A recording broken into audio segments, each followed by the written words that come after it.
Welcome back सुप्रभात news MP. चलिए देखते हैं मध्य प्रदेश की छोटी एवं बड़ी खबरों को। मध्य प्रदेश में शुरू हुई कृषक मित्र योजना, पंप लगाने पर मिलेगा 50% अनुदान। मध्य प्रदेश में सरकार फसलों का उत्पादन बढ़ाने के लिए लगातार प्रयास कर रही है। इसको लेकर कई योजनाएं भी चलाई जा रही हैं। इसी कड़ी में मुख्यमंत्री शिवराज सिंह चौहान ने किसानों को चुनावी साल में बड़ी सौगात दी है, जिसके चलते उन्होंने भोपाल से बुधवार को मुख्यमंत्री कृषक मित्र योजना की शुरुआत कर दी है। बता दें कि योजना के तहत किसानों को कृषि पंप लगाने के लिए सरकार की ओर से 40% और विद्युत वितरण कंपनी की ओर से 10% राशि का भुगतान किया जाएगा। इंदौर में 22 सितंबर को नहीं चलेंगी कारें। देश के सबसे स्वच्छ शहर इंदौर में 22 सितंबर को कारें नहीं चलाने की अपील की गई है। महापौर पुष्यमित्र भार्गव ने इस दिन नो कार डे मनाने के लिए कहा है। देश का सबसे साफ शहर अब पर्यावरण को बेहतर बनाने की ओर बढ़ रहा है। प्रदूषण को कम करने की दिशा में यह अपील की गई है। इस संबंध में सिटी बस ऑफिस में बैठक महापौर भार्गव ने कहा कि इंदौर स्वच्छता में नंबर 1 के साथ ही वायु गुणवत्ता स्तर में भी उच्च स्तर पर है। मध्य प्रदेश में भारी बारिश से सोयाबीन की फसलें बर्बाद, किसानों को राहत देने के लिए सरकार ने उठाया ये कदम। मध्य प्रदेश में सूखे की मार से फसलें खराब हो रही थी, लेकिन अब पानी इतना बरस गया है कि अब भारी बारिश की मार फसलों पर पड़ी है। राज्य में भारी बारिश के कारण फसलें चौपट हो रही हैं। अगर इंदौर जिले की बात करें तो यहां सोयाबीन की फसल और किसानों की उम्मीद पर पूरी तरह से पानी फिर गया है। जानकारी के अनुसार इंदौर जिले के आसपास के इलाकों में पहले सूखे और अब भारी बारिश के बाद सोयाबीन की फसल पूरी तरह से बर्बाद हो गई है। हालांकि किसानों को राहत देने के लिए और उन्हें मुआवजा देने के लिए सरकार सर्वे भी कर रही है। मेट्रो की असेंबलिंग के बाद होगी प्री टेस्टिंग, 1 हफ्ते के भीतर होगा ट्रायल रन। राजधानी में मेट्रो आखिरकार अपने ट्रैक पर पहुंच गई है। मंगलवार को इसके तीनों कोच को जोड़ा गया है। अब इसकी असेंबलिंग के बाद चार्जिंग होगी। इसके बाद इसे वायडक्ट्स पर रखा जाएगा, जहां प्री टेस्टिंग के बाद मेट्रो को वायडक्ट्स पर ही दौड़ाया जाएगा। इसके बाद सुरक्षा से संबंधित उपकरणों का परीक्षण करने के बाद ट्रायल रन भी होगा। उम्मीद की जा रही है कि 1 हफ्ते से पहले इसका ट्रायल रन हो जाएगा। एग्जाम ना होने से परेशान नर्सिंग और पैरामेडिकल के छात्रों का प्रदर्शन। मध्य प्रदेश के 2 लाख से ज्यादा नर्सिंग और पैरामेडिकल कॉलेज के छात्र पिछले 3 साल से परीक्षा न होने के कारण निराश और परेशान हैं। जबलपुर में बुधवार को नर्सिंग और पैरामेडिकल छात्रों ने प्रदर्शन करते हुए जमकर अपना गुस्सा दिखाया। उन्होंने एक बार फिर चेतावनी दी है कि अगर सरकार ने जल्द ही उनकी परीक्षा नहीं करवाई तो वो चुनाव में बीजेपी को वोट नहीं देंगे। बीआरटीएस कॉरिडोर में दुर्घटनाएं रोकने के लिए सीसीटीवी से होगी निगरानी। स्मार्ट सिटी कंपनी अब बीआरटीएस कॉरिडोर की निगरानी के लिए सीसीटीवी लगाने की योजना बना रही है। अधिकारियों का कहना है कि अनाधिकृत वाहनों के प्रवेश से बीआरटीएस कॉरिडोर में दुर्घटनाएं बढ़ रही हैं। यहां एम्बुलेंस, फायर ब्रिगेड और बीआरटीएस की बसों के अलावा अन्य वाहनों के प्रवेश पर प्रतिबंध है। इसके बावजूद आम वाहन बीआरटीएस लेन में घुस आते हैं। अब यदि कोई अनाधिकृत वाहन वहां पाया जाएगा तो उनके मालिक के खिलाफ चालानी कार्रवाई की जाएगी। उमा भारती ने ओबीसी महिलाओं के लिए मांगा 50% रिजर्वेशन, पीएम मोदी को लिखा पत्र। मोदी सरकार के महिला शक्ति वंदन बिल पर बीजेपी के अंदर से ही कई आवाजें उठने लगी हैं।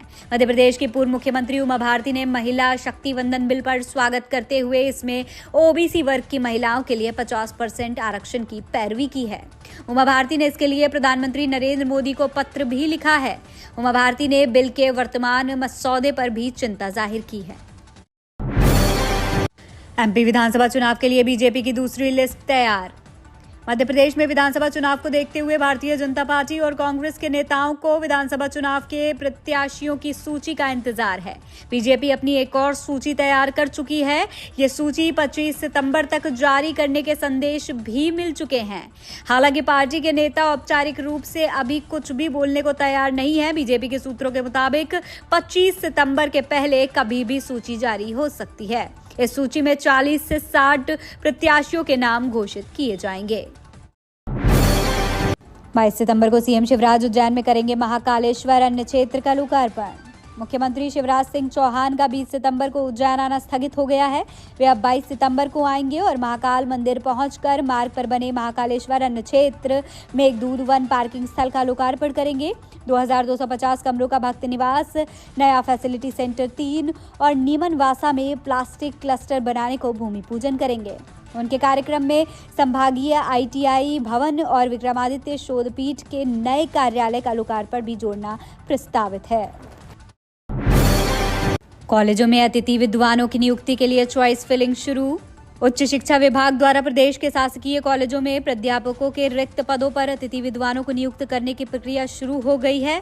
इसके लिए फिलहाल चॉइस फिलिंग की प्रक्रिया चल रही है। इसी सिलसिले में नेट, सेट व PhD योग्यताधारी अतिथि विद्वानों ने चॉइस फिलिंग में शामिल करने की गुहार उच्च शिक्षा मंत्री डॉक्टर मोहन यादव से लगाई है।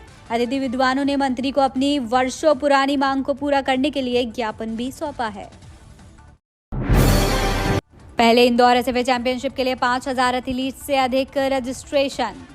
अक्टूबर 9 से इंदौर के अभय प्रशाल स्टेडियम और बास्केटबॉल कॉम्प्लेक्स में विभिन्न स्कूलों के एथलीट्स के बीच मुकाबला होगा। जिस मैदान पर पहले राष्ट्रीय एथलीट्सों का मुकाबला होता रहा है, उसी मैदान पर स्कूली एथलीट्स अब अपना दमखम आजमाएंगे। भारत की सबसे बड़ी मल्टी स्पोर्ट्स स्कूल स्तरीय प्रतियोगिता में भाग लेने के लिए 150 से अधिक स्कूलों और 5000 से अधिक एथलीट्स के साथ SFA चैंपियनशिप का उद्देश्य इंदौर की खेल संस्कृति को जीवित रखना है। इंदौर पहुंची जन आशीर्वाद यात्रा, मुख्यमंत्री शिवराज सिंह चौहान हुए शामिल। भाजपा की जन आशीर्वाद यात्रा एक दिन के ब्रेक के बाद इंदौर के राऊ विधानसभा क्षेत्र से शुरू हुई है। यात्रा में कोई केंद्रीय स्तर का नेता शामिल नहीं हो रहा है। मुख्यमंत्री शिवराज सिंह चौहान और भाजपा के प्रदेश महासचिव कैलाश विजयवर्गीय ही शहरवासियों का अभिवादन करते हुए चल रहे हैं। शिवराज सिंह चौहान ने यात्रा में कहा कि यात्रा को जनता का समर्थन मिल रहा है।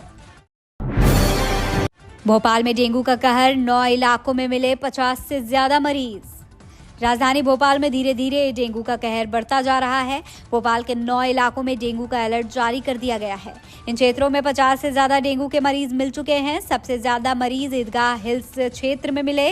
जिला मलेरिया अधिकारी अखिलेश दुबे के अनुसार बीते एक सप्ताह से राजधानी भोपाल में रोजाना औसतन 9 मरीज डेंगू के मिल रहे हैं। पूर्वी मध्य प्रदेश में बारिश का दौर शुरू, भोपाल और जबलपुर में बौछारें पड़ने के आसार। बंगाल की खाड़ी में कम दबाव का क्षेत्र मौजूद है। मानसून द्रोणिका भी रतलाम सीधी से होकर जा रही है। मौसम वैज्ञानिकों के मुताबिक पूर्वी मध्य प्रदेश में रुक रुक कर बारिश होने लगी है। गुरुवार को जबलपुर, शहडोल, नर्मदापुरम, संभल के जिलों में एवं भोपाल जिले में गरज चमक के साथ बारिश होने की संभावना है। चुनाव से पहले बीजेपी को झटका, 1000 से ज्यादा कार्यकर्ताओं ने थामा कांग्रेस का दामन। मुख्यमंत्री शिवराज सिंह चौहान के गृह क्षेत्र बुधनी विधानसभा से 1000 से अधिक बीजेपी कार्यकर्ताओं ने पार्टी को छोड़कर मुख्य विपक्षी दल कांग्रेस में अपनी आस्था जताई है। बुधनी विधानसभा क्षेत्र में दल बदल की ये सुगबुगाहट बीते सप्ताह से जारी आ रही है। बावजूद इसके बीजेपी के नेताओं को इसकी भनक तक नहीं लगी और करीब 1000 से अधिक बीजेपी कार्यकर्ताओं ने राजधानी भोपाल पहुंचकर कांग्रेस की सदस्यता ग्रहण कर ली।